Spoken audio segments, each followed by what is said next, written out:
Hello everybody, कक्षा 9 गणित में आपका स्वागत है। आज हम देखेंगे एक त्रिभुज के कुछ गुण। आज है डे 49। फटाफट से स्टार्ट करते हैं।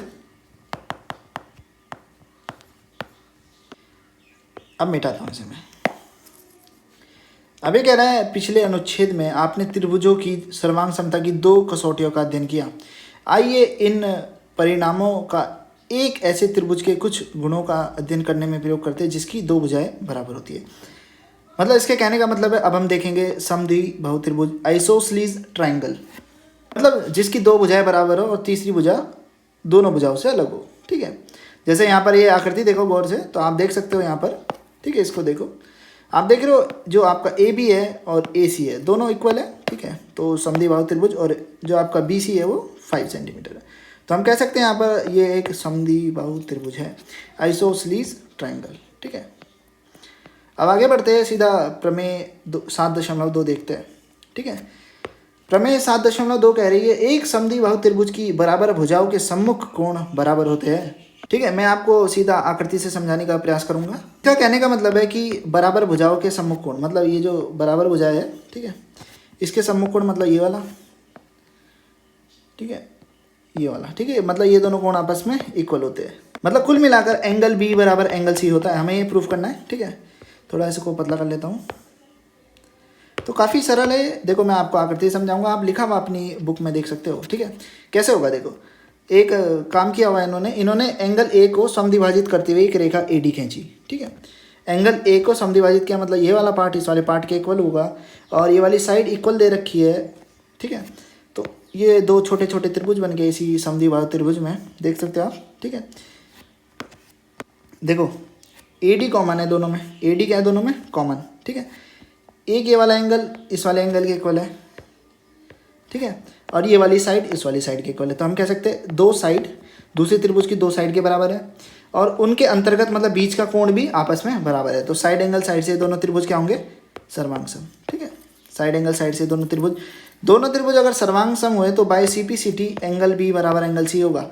ठीक है, यहाँ पे भी वही किया हुआ उन्होंने। ठीक है, देखो ए बी बराबर ए सी दिया है, रचना से आपका जो रचना की आपने एक समद्विभाजक ए डी खींचा जो। ठीक है, तो ए डी है, ये दोनों एंगल बराबर हुए आपके, यहाँ पे वो लिखा है, और ए डी आपका क्या निकला, कॉमन। ठीक है, तो साइड एंगल साइड से ये दोनों त्रिभुज सर्वांग सम, तो आप लिख सकते हो by C P C T angle B बराबर एंगल सी। ठीक है, आई होप आप समझ गए होंगे, काफ़ी सरल था, इसको याद रखना। ठीक है, अभी वीडियो पॉज करके एक बार पढ़ लो। ठीक है, ये देखो पढ़ लो, वीडियो पॉज करके पढ़ लो एक बार। ठीक है, आई होप आपने पढ़ लिया होगा। ठीक है, क्योंकि आगे जरूरत पड़ने वाली है हमें इसकी। ठीक है, प्रश्नावली में पड़ेगी।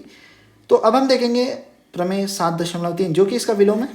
तो वो कह रही है कि किसी त्रिभुज के बराबर कोणों की सम्मुख भुजाएं बराबर होती है। बिल्कुल होती है। इसका कहने का मतलब क्या है कि आपके पास एक त्रिभुज है, सही से बना देता हूँ एक बार। ठीक है, ये आपके पास एक त्रिभुज है, तो इसके सही से एक बार समद्विबाहु त्रिभुज टाइप का बना दो ना।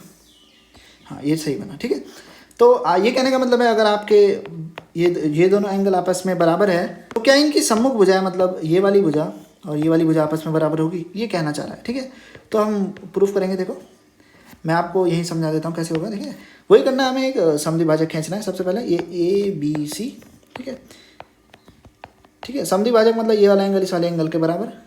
तो आपको क्या क्या दे रखा है, एंगल बी बराबर एंगल सी दे रखा है। तो आप क्या करना, त्रिभुज ए बी डी, मतलब ये वाले इस वाले पार्ट में। ठीक है, वह त्रिभुज ए डी सी में, मतलब ये वाले पार्ट में। ठीक है, तो आपको क्या करना है, कुछ भी नहीं करना, आपको एंगल बी एंगल सी के बराबर है वो रख देना है।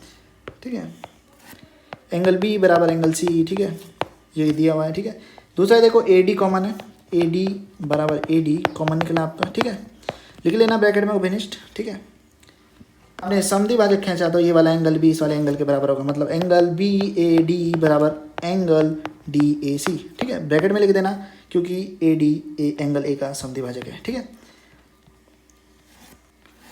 तो आप इसे कह सकते हो एंगल साइड से। ठीक है, क्या हुआ ये देखो, एंगल साइड से ये जो दोनों त्रिभुज होंगे आपस में सर्वांग सम होंगे, तो मतलब ए बी बराबर A C by C P C T हो जाएगा। ठीक है, आप इसे एंगल साइड से भी कर सकते हो। इन्होंने यहाँ पे लिखा हुआ है कि आप इसे एंगल साइड एंगल सर्वांग समता नियम का प्रयोग करके सिद्ध कर सकते हो। ठीक है, ठीक है। ठीक है, अब देखो एंगल साइड एंगल से कैसे होगा, ये तो हमने एंगल साइड का उपयोग किया, एंगल साइड एंगल से कैसे होगा देखो मैं आपको समझा देता हूँ। ठीक है, तो वो भी समझा देंगे हम आपको। ठीक है, तो वही शुरुआत करता हूँ त्रिभुज बनाकर। ठीक है, सही से बन जा। ठीक है, ये सही है।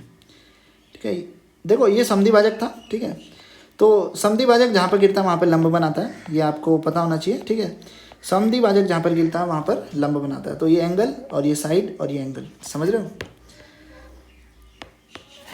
ये समद्विभाजक था ना, ये एंगल साइड एंगल, तो एंगल साइड एंगल से भी आप इसे प्रूफ कर सकते हो।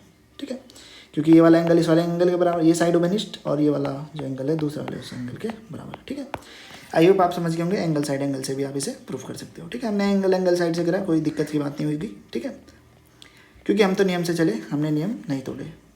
अब हम उदाहरण 4 देखते हैं। उदाहरण 4 क्या कहना चाह रहा है? उदाहरण 4 कह रहा है त्रिभुज एबीसी में एंगल ए का समद्विभाजक ए डी भुजा बीसी पर लंब है। ठीक है, तो समद्विभाजक त्रिभुज है, तो क्या दिक्कत की बात है इसमें? ठीक है, इसका कहने का मतलब है, यहीं से समझा देता हूँ मैं आपको। ठीक है, ये जो आपका ये जो समद्विभाजक था ए डी, ये लंब था। ठीक है, ठीक है, जैसा कि मैंने अभी आपको ऊपर बताया कि जो आपका हमने प्रूफ किया था कि सम्मुख भुजा आपस में बराबर होंगी, यहाँ भी वही पूछा है कि सम्मुख भुजा आपस में बराबर दिखाओ, ये वाली भुजा इस वाली भुजा के बराबर, तो कर देंगे। तो आपको पता है ये एंगल, ये साइड कॉमन हो गई, और ये वाला एंगल तो यहाँ पे लिखा हुआ है, जैसे आप देख सकते हो एंगल बी ए डी दिया है। ठीक है, क्योंकि समद्विभाजक है तो दिया होगा। ठीक है, ए डी उभयनिष्ठ हो गया और 90 डिग्री का हो जाएगा ये नीचे वाला। ठीक है, तो दोनों सर्वांग हो जाएंगे ए एस ए नियम द्वारा, एंगल साइड एंगल द्वारा। ठीक है, तो अगर दोनों सर्वांग है तो by C P C T से आप कह सकते हो कि ए बी बराबर ए सी। ठीक है, क्योंकि सी पी सी टी आपको बताइए corresponding parts of congruent angles. ठीक है, तो दो भुजाएं आपस में बराबर होगी तो आप कह सकते हो ये समद्विबाहु त्रिभुज है। ठीक है, आइसोसेलेस ट्रायंगल। ठीक है, आई होप आप समझ गए होंगे। अब उदाहरण 5 देखते हैं। उदाहरण 5 कह रहा है आपसे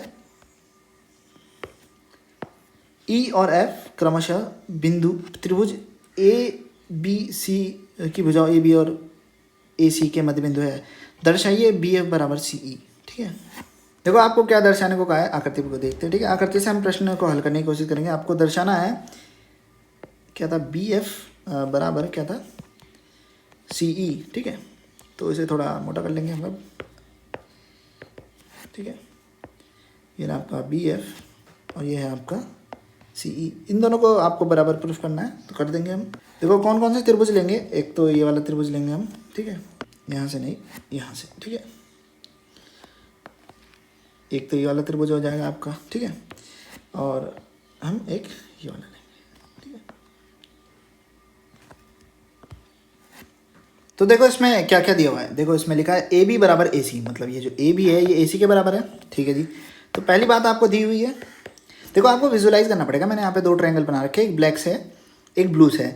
वो बात अलग है कि थोड़ा ब्लू और ब्लैक का पार्ट मिक्सअप हो रखा है, वो तो होता ही है ना, तभी तो ये देखो ये वाला आपके इसके इक्वल है, ये वाला इसके इक्वल है। ठीक है, मतलब ये ब्लैक वाले का बेस है। ठीक है, ब्लैक वाले का बेस, और ये उसका बेस है। देख रहे हो किस वाले का, ब्लू वाले का बेस। ठीक है, आधार मतलब देखो काले वाले का आधार है। अगर काले वाले को आप सीधा खड़ा कर दो तो ए ई आपका आधार बन जाएगा, और नीले वाले को सीधा खड़ा कर दो तो ए एफ आपका आधार बन जाएगा। ठीक है, ए ई बराबर ए एफ, ये बराबर भुजाओं के आधे। ठीक है, दे रखा है, और एंगल ए देखो दोनों में है, दोनों में एंगल ए है, देख लो दोनों वाले में, तो एंगल ए उभयनिष्ठ हो जाएगा। ठीक है, तो साइड एंगल साइड से ये दोनों सर्वांग हो जाएंगे, और हमें दिखाना क्या था, बी एफ बराबर सी ई, मतलब आपका जो बी एफ है वो सी ई के इक्वल हो जाएगा सी पी सी टी से। ठीक है, आई होप आप समझ गए होंगे, काफ़ी सरल था ये भी, कोई समस्या नहीं हुई होगी। ठीक है, अब हम उदाहरण 6 देखते हैं। उदाहरण 6 कह रहा है एक समद्विबाहु त्रिभुज ए बी सी जिसमें ए बी बराबर ए सी है की भुजा बी सी पर 2 बिंदु डी और ई इस प्रकार है कि बी ई बराबर सी डी, दर्शाइए कि ए डी बराबर ए ई। मतलब आपको कहा है कि बी ई, ये जो बी ई है आपका, ये सी डी, मतलब मैं इसको ऐसे दिखा रहा हूँ, ये सी, अरे नहीं, इसके इक्वल है। ठीक है, समझ रहे हो, मतलब यहाँ से यहाँ तक की दूरी, यहाँ से यहाँ तक की दूरी के इक्वल है। ठीक है, और आपको दर्शाना है A D A E. A D कौन सा हो गया, ये ए डी और ए ई, ये आपको इक्वल दिखाने हैं। कोई बात नहीं, कर देंगे भाई, काफ़ी सरल है। देखो मैं आपको समझा दूंगा यही आकृति से। ठीक है, आपको देखो जिसको दर्शाना पड़ता है, आपको देखो दर्शाने को क्या कहा है, ए डी और ए ई, ठीक है। तो ए डी पकड़ो, ठीक है, ठीक है। बराबर वाली भुजा देखो इधर, ये बराबर वाली है ना, तो इसको हो जाओ, ठीक है। एक ट्रायंगल मिल गया, अच्छा ऐसे बनाना था, तो एक ट्रायंगल मिल गया आपको, समझ रहे हो, ये देखो एक। ऐसे ही दूसरा ढूंढो, दूसरा आपको क्या था, ए ई, ये देखो ए ई, ये दूसरा ट्रायंगल मिल गया, ठीक है। आपको थोड़ा मतलब खोद के निकालना पड़ेगा भाई, सब कुछ खोद के निकलता है। तो अब देखो ये वाला इसके इक्वल, समद्विबाहु त्रिभुज मतलब ये वाला एंगल इस वाले एंगल के इक्वल, ठीक है। और आपको क्या दे रखा था, आपको दे रखा था बी ई बराबर सी डी था या डी सी था, सी डी था, ठीक है। ये दिया हुआ था आपको, इन दोनों में से क्या करो,